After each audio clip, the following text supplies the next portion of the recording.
टुनटुनी चिड़िया खेत में काम करके घर लौट रही थी। उसने सेब की बगिया देखी और उस तरफ मुड़ गई। बड़े बड़े ताजे सेब देखकर उसकी भूख और बढ़ गई। वो बाग के अंदर चली गई और सेब तोड़ने वाली ही थी कि एक कड़क आवाज ने उसे रोक दिया।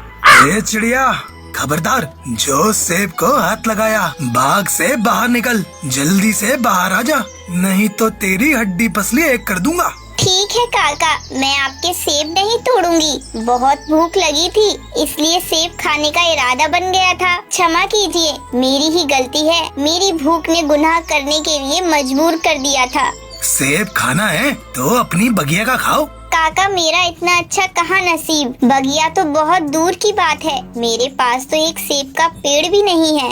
अब जाओ यहाँ से, दोबारा मेरे सेब की तरफ देखना भी मत। हर सेब की कीमत होती है, तू कंगाल क्या समझेगी? चल निकल। टुनटुनी चिड़िया अपने हालात के बारे में सोचने लगी। उसे बहुत दुख हो रहा था। उस गरीब का दिल रो रहा था। वह मजबूर होकर दुखी मन से अपने घर की तरफ लौटने लगी। रास्ते में एक बूढ़ी कबूतरी सेब का टोकरा लेकर बैठी थी। टुनटुनी चिड़िया को देखते ही उसने आवाज दी, ओ बेटी, इधर आओ। क्या ये टोकरा मेरे सर पर उठा दोगी? हाँ काकी, अभी उठाती हूँ। टुनटुनी चिड़िया ने देखा बहुत सारे सेब टोकरी में भरे हुए थे, इसलिए उसने महसूस किया कि आज बूढ़ी काकी के सेब ज्यादा बिके नहीं हैं। काकी, लगता है आज आपके सेब बिकने से रह गए। हाँ बेटी, कभी कभी दोहरी तकलीफ उठानी पड़ती है। पहले कमाई ना होने की तकलीफ और दूसरी भरी टोकरी घर ले जाने की तकलीफ। पक्षी बड़ी बड़ी दुकानों में मोल भाव नहीं करते, लेकिन मेरे सेब बहुत सस्ते में खरीदना चाहते हैं। कभी कभी तो इतने कम दामों में मांगते हैं कि मेरी लागत भी उससे ज्यादा होती है।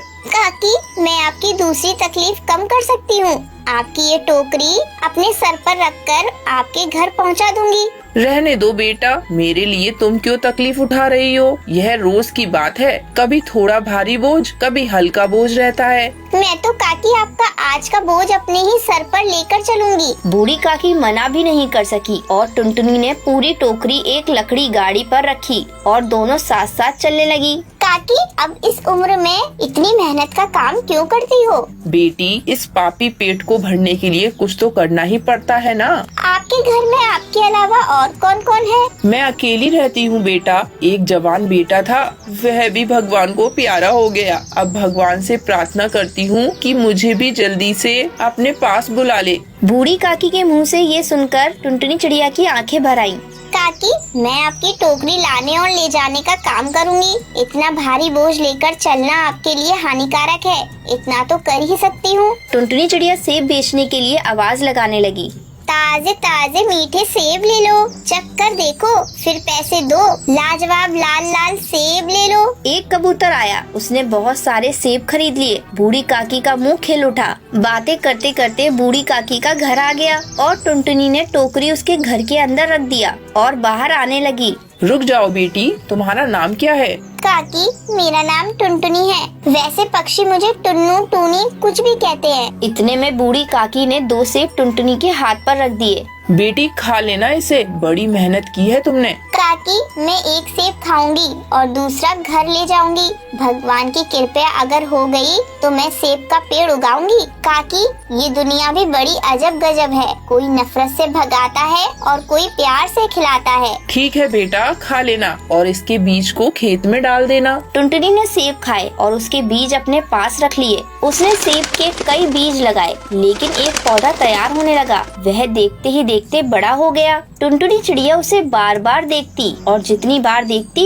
उतना उसे बड़ा लगता। कुछ ही दिनों में वह बड़ा पेड़ बन गया। बड़े बड़े लाल लाल ढेर सारे सेब लटकने लगे। टुनटुनी चिड़िया बड़े बड़े लाल लाल सेब तोड़ने लगी, लेकिन बहुत देर के बाद भी सेब खत्म ही नहीं हो रहे थे। हे भगवान, ये कौन सा जादू है? आपने मुझे सेब का इतना बड़ा भंडार दे दिया है। ये तो बहुत चमत्कारी जादुई सेब का पेड़ है। मैंने जितने तोड़े, भगवान ने उतने सेब फिर से जोड़े। इसके फल तो खत्म ही होने का नाम ही नहीं ले रहे। अब तो मेरी बूढ़ी काकी को भी फल बेचने के लिए दर दर नहीं भटकना पड़ेगा। टुनटुनी चिड़िया के पास सेब के फलों का बहुत बड़ा भंडार हो गया। उसने उन्हें बेचकर बहुत सारा धन इकट्ठा किया। वह बूढ़ी काकी के पास गई। काकी, आज से आप टोकरी में फल नहीं बेचेंगी। बेटा, ये क्या कह रही हो? काकी, काकी, भगवान की कृपा से अब आपकी ये बेटी कमाएगी और आप मजे से घर में भगवान की पूजा और भजन करना। टुनटुनी चिड़िया बूढ़ी काकी को अपने घर ले गई और दोनों खुशी खुशी रहने लगी। ये कहानी जंगल में रहने वाली टुनटुनी चिड़िया की है, जिसके संसार में कोई नहीं था और ना ही उसका कोई घर था। वो दिन भर जंगल की सैर करती थी और रात में एक पेड़ की डाली पर बैठकर पूरी रात गुजार लिया करती थी। एक दिन टुनटुनी चिड़िया एक पेड़ पर बैठी रो रही थी। तभी उसके पास एक कालू कौवा आता है। क्या हुआ चिड़िया बहन, आप इतना रो क्यों रही हो? कौवे भाई, इस जंगल में जितने पक्षी हैं, सबके अपने अपने घोंसले हैं, पर मैं ही एक ऐसी चिड़िया हूँ जिसका कोई घर नहीं है, ना ही मेरा कोई परिवार है। चिड़िया बहन, आप एक घोंसला क्यों नहीं बना लेती हो? कौवे भाई, मैंने कितनी बार अपना घोंसला बनाया, पर हर बार कोई न कोई पक्षी आता था और मेरा घोंसला तोड़कर चला जाता था, क्योंकि जंगल के सारे पक्षी मुझे मनुष्य पक्षी समझते हैं। कहते हैं मेरा इस संसार में कोई नहीं है, इसलिए मैं एक मनुष्य पक्षी हूँ। चिड़िया बहन, आप मेरे घोंसले के पास अपना एक घोंसला बनाइए, मैं देखता हूँ आपका घोंसला कौन तोड़ता है। टुनटुनी चिड़िया कालू कौवे की सहायता से अपना एक घोंसला बना लेती है और वो उसी घोंसले में रहने लगती है। थोड़े समय बाद जंगल के सारे पक्षी वहाँ प्रकट होते हैं और वो चिड़िया का बना घोंसला तोड़ देते हैं।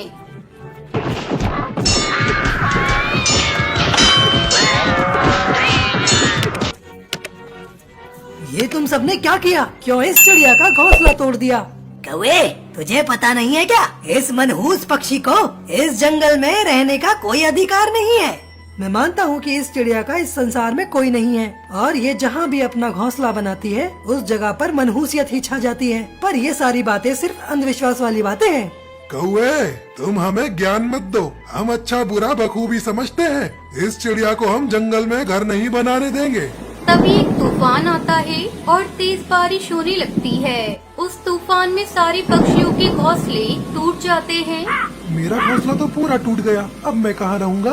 अरे ये क्या होगा बा? ये तो जंगल के सारे पक्षियों के घोंसले टूट गए। मैंने पहले ही कहा था ना, इस मनहूस चिड़िया को इस जंगल में घर मत बनाने दो। देखो, इसके घर बनाने से कैसे सारे पक्षियों के घर मनहूसियत छा गई। इस मनहूस चिड़िया के कारण ही हम सब पक्षियों के घर टूट गए हैं। अब यही टुनटुनी चिड़िया कल हम सबके घोंसले बना कर देगी, वरना हम सब पक्षी तुम्हें जान से मार देंगे। मैं अकेले इतने सारे पक्षियों का घर कैसे बना सकती हूँ? हम सब पक्षियों के घर तुम्हारी मनहूसियत के कारण टूटे हैं। अब तुम ही हम सबके घर बनवा कर दोगी, वरना हम सब तुम्हें मार देंगे। और अगर जंगल के किसी भी पक्षी ने तुम्हारी सहायता करने की हिम्मत की तो हम सारे पक्षी मिलकर उसे बहुत दर्दनाक सजा देंगे। जंगल के सारे पक्षी ये बात सुनकर बहुत घबरा जाते हैं। अगले दिन टुनटुनी चिड़िया अकेले ही कई सारी लकड़ियाँ जमा करने लगती है। अब तक सिर्फ आधी ही लकड़ियाँ जमा हुई हैं। अभी आधी लकड़ियाँ कब जमा होंगी? कब मैं पक्षियों के लिए घर बनाऊंगी? तभी तोताराम वहाँ आता है। तू मनहूस चिड़िया, सबसे पहले मेरा घोंसला बना और मजबूत लकड़ियों से बना। बेचारे टुनटुनी चिड़िया डरते डरते तोताराम का घोंसला बनाने लगती है। टुनटुनी चिड़िया ने जितनी लकड़ियाँ जमा की थी उन सब लकड़ियों से तोताराम का घोंसला बना देती है। तोताराम, तुम्हारा ये घोंसला बनकर तैयार हो चुका है। तभी कबूतर वहाँ प्रकट होता है। तुम सब अभी तक यहीं हो? चिड़िया, चलो, मेरा घोंसला बनाना है। हाँ हाँ कबूतर भाई, बस मैं थोड़ी लकड़ियाँ जमा कर लूँ, फिर आपका भी घोंसला बना देती हूँ। मैंने जितनी लकड़ियाँ जमा की थी उन लकड़ियों में तोताराम का घोंसला बन गया। तुरंत लकड़ियाँ जमा करके मेरा घर बनाओ, वरना मैं तुम्हें मारूंगा। टुनटुनी चिड़िया उड़ते हुए जंगल से लकड़ियाँ लाने चली जाती है। काफी दिक्कतों के बावजूद टुनटुनी चिड़िया फिर से कई सारी लकड़ियाँ जमा करती है और वो गबरू कबूतर का भी घोंसला बना देती है। टुनटुनी चिड़िया इतनी थक जाती है कि उसका शरीर कांपने लगता है। यूं ही रात हो जाती है। उसके बाद टुनटुनी चिड़िया मन ही मन सोचने लगती है, चलो, जंगल के सारे पक्षियों के घर तो बन गए, अब सिर्फ कालू भाई का घर बचा है। चलो, अब इतनी ही लकड़ियाँ बची हैं, मैं अब कालू कौवे का घोंसला बना देती हूँ। चिड़िया बहन, आप बहुत थक गई हो, आप रहने दीजिए, मैं खुद अपना घोंसला बना लूंगा। आप थोड़ा विश्राम कर लीजिए, वरना आपकी तबीयत खराब हो जाएगी। कौवे भाई, इस पूरे जंगल में केवल आप ही हो जो मेरी तकलीफ को समझते हो। आपकी इतनी दरिया दिली और हमदर्दी देखकर मुझे अपने पिता की याद आ गई। यूं ही शाम हो जाती है। सारे पक्षी अपने अपने घोंसले में रहने लगे। तभी कालू कौआ जंगल के सारे पक्षियों को एक जगह जमा करता है। क्या हुआ कौवे, तुमने हमें यहाँ क्यों बुलाया है?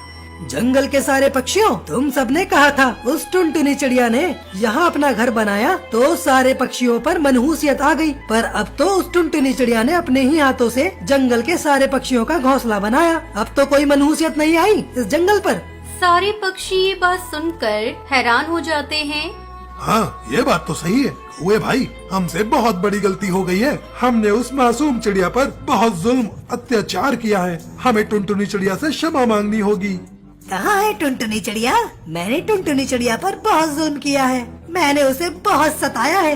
मैंने ही सबसे ज्यादा टुनटुनी चिड़िया को परेशान किया है। उसे मनहूस कहकर उसका कितना अपमान किया है। अगर आज मैंने टुनटुनी चिड़िया से क्षमा नहीं मांगी तो मैं अपने आप को कभी जीवन भर क्षमा नहीं कर सकूंगा। अब पछताने से क्या फायदा। टुनटुनी चिड़िया तो इस जंगल से चली गई। उसने मुझसे कहा कि अब वो दोबारा कभी यहाँ वापस नहीं आएगी। मैंने टुनटुनी चिड़िया को रोकने की कोशिश की पर वो इस जंगल से हमेशा हमेशा के लिए चली गई है। तुम सब पक्षियों ने उस टुनटुनी चिड़िया के साथ अच्छा नहीं किया। उस मासूम चिड़िया को बहुत सताया है तुमने। जंगल के सारे पक्षियों को अपने किए पर बहुत पछतावा होता है। सारे पक्षी टुनटुनी चिड़िया को तलाश करने लगते हैं पर टुनटुनी चिड़िया का कोई पता नहीं चलता और जंगल के सारे पक्षी सदा के लिए टुनटुनी चिड़िया के गुनहगार बनकर रह गए और ये बात एक कहानी बनकर रह गई।